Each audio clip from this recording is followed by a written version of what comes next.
I recently gave a series of sermons at the God Speak Calvary Chapel Church in Newbury Park, California. It's in Thousand Oaks. The pastor is Pastor Rob McCoy. Here are some excerpts from my first sermon.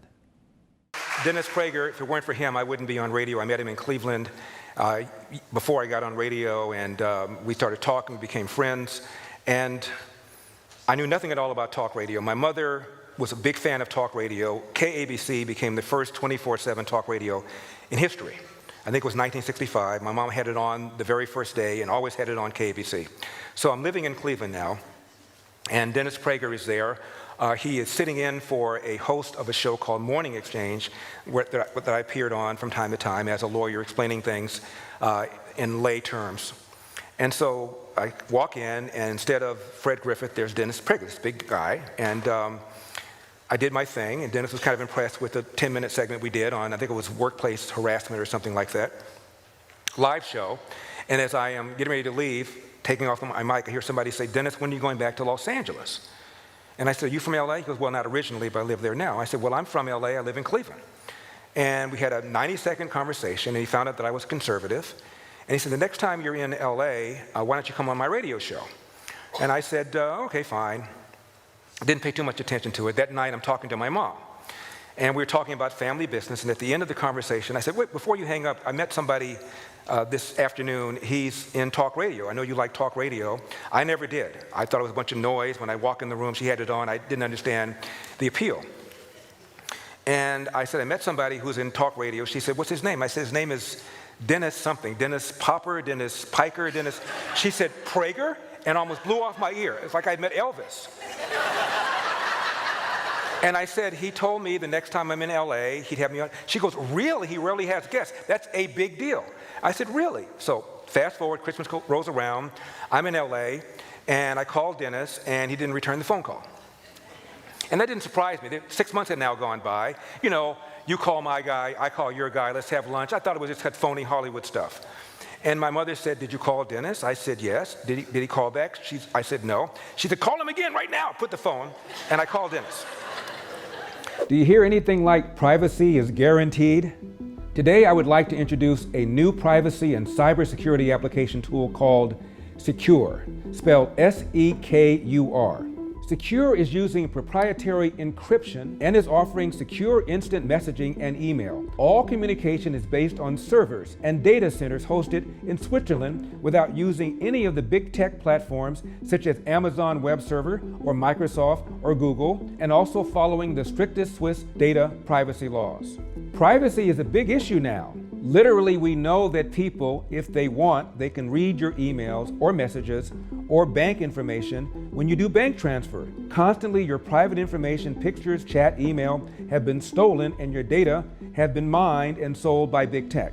When you use a free product, you are the product, and you are handing over your entire life to big tech companies. Secure never uses open source technology, never mines your data, and never asks for your phone number.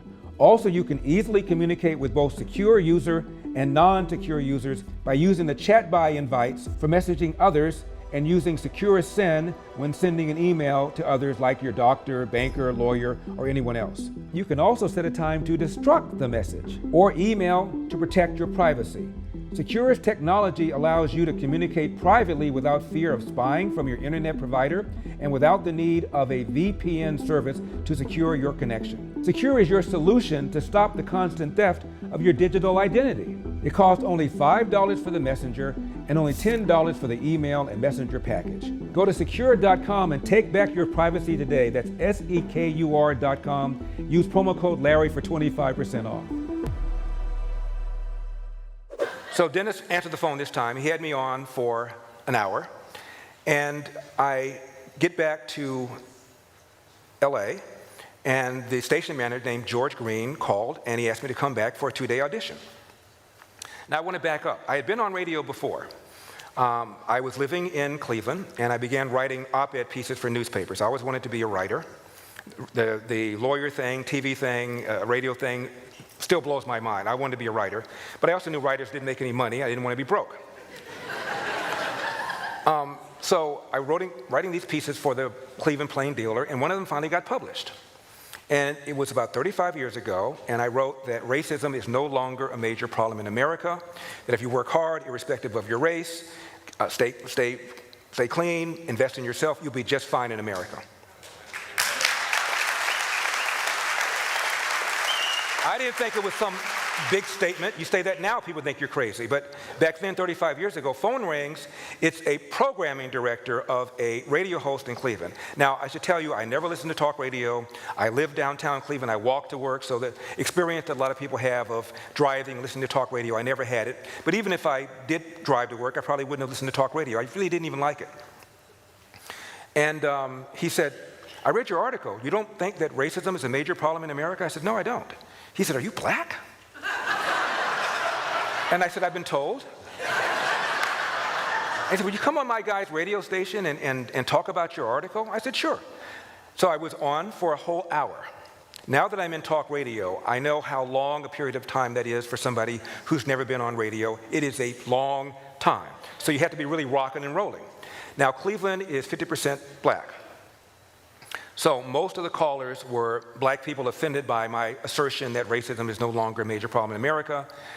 And I was called an Uncle Tom. I was called a bootlicking Uncle Tom. I was called a foot-shuffling bootlicking Uncle Tom. A bug-eyed foot-shuffling bootlicking Uncle Tom. A coconut, as in brown on the outside, white on the inside. And Oreo, same concept. I was called the Antichrist. And then this black man calls up and he says the thing that you call somebody black when you really, really want to hurt him. I was called Republican. A man can only take so much. But you know what I wasn't called? I wasn't called wrong. When I said that the number one problem facing the country in general and black America in particular is the absence of fathers in the home. I wasn't called wrong. I said in 1965, when nouveau liberal Lyndon Johnson launched a so-called war on poverty, 25% of black kids enter the world without a father married to the mother. Now that number is almost 70%. We can have a discussion about to what degree slavery and Jim Crow had to do with that 25%, but you cannot tell me that the 70% had anything to do with slavery and Jim Crow. These are public policies that incentivize women to marry the government and allowed men to abandon their financial and moral responsibility.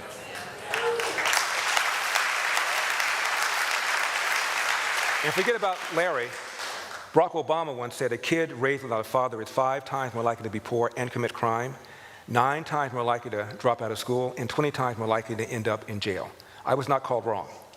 So I did the whole hour. I get back to my office, phone rings, and it's the station manager. He said, I heard you today. You were on for a whole hour. You were amazing. I said, I was? Oh, my goodness. You have a good speaking voice. You took difficult positions. You defended them without losing your temper or your sense of humor. Have you ever thought about doing talk radio? And I said, no. And he said, I have a guy going on vacation for a week. Will you sit in for him? And I said, no. And he said, why? I said, I don't really like talk radio. He said, what is it that you don't like about it? I said, I don't like yelling at people. I don't like being yelled at. He said, are you married? At the time I was. He said, do me a favor, go home to your wife and talk it over, and then call me tomorrow. Maybe she'll change your mind. I said, I'll do that, but I doubt that I'll change my mind. So I went home to my wife, Cindy, and I told her about this. She said, what do you think about talk radio? I said, I know nothing about it. I mean, I knew who Howard Stern was. I knew who Rush Limbaugh was. Are you yawning? And I said, but that's all I know. And she said, well, what do you think? I said, I think of talk radio as shallow, glib, and stupid. She said, it is. You'd be good at it. It took me a while, but I met Dennis, and that's ultimately how I got on radio. My mother was tough. My mother was focused. She always told us to invest in ourselves. And she was so incredibly tough. When I was a kid, I had a paper route, and the guy that bossed us all around was named George. Now I was really good in math, and I knew that George was cheating us. And I had a paper route, and I was short $28. $28 is a lot of money when you're 13 years old back in the 60s. And I said, Mom, this guy says he doesn't owe me any money, but I see here he owed me about $28. And she said, get in my hat. And We walked in, George was at the back of the room, and just by the way my mother was walking, George opens the drawer and starts going like this.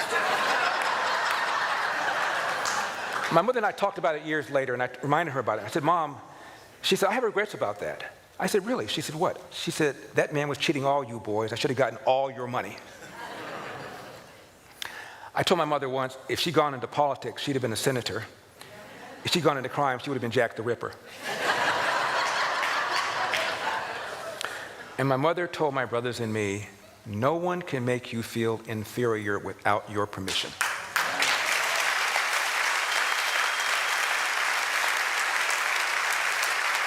My girlfriend, Nina, and I were in Santa Barbara about a month ago. This is a true story. I'm not changing one word.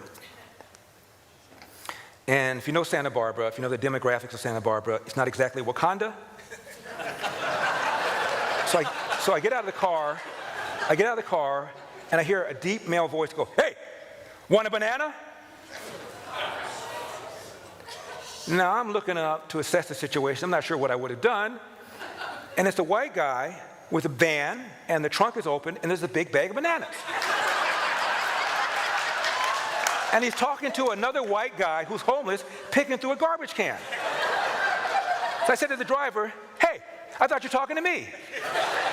I was going to accuse you of systemic racism. He starts laughing. I said, I'm still going to accuse you of systemic racism. How come the only guy you offer the banana to is that white guy? The homeless guy is laughing. And I said, I don't even like bananas.